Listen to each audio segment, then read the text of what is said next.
Ya, Bapak Ibu mungkin sering mendengar ketika isu mental health di masa pandemi ini juga kuat berbicara. Self love. Self love itu perilaku untuk mencintai diri sendiri. Kita bisa mengasihi orang lain kalau kita itu bisa mencintai diri kita dulu.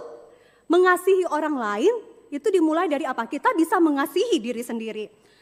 Nah, Bapak Ibu, ini berkembang ya, berkembang.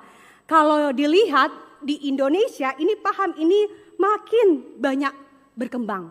Kita hidup dalam budaya yang mengejar kepentingan pribadi. Setiap berita yang kita baca, setiap iklan yang kita tonton, yang kita lihat, itu memperkuat ide-ide ini. Kebahagiaan itu ditentukan oleh apa? Kebahagiaan diri sendiri.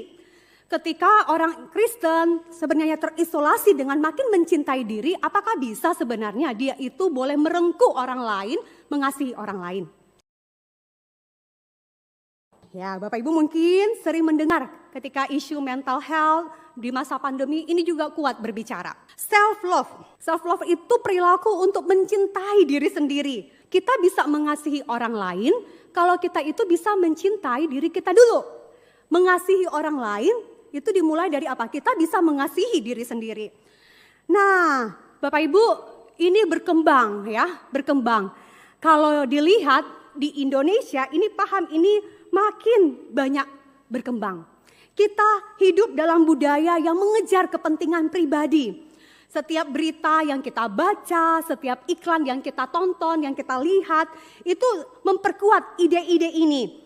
Kebahagiaan itu ditentukan oleh apa? Kebahagiaan diri sendiri. Ketika orang Kristen sebenarnya terisolasi dengan makin mencintai diri, apakah bisa sebenarnya dia itu boleh merengkuh orang lain, mengasihi orang lain?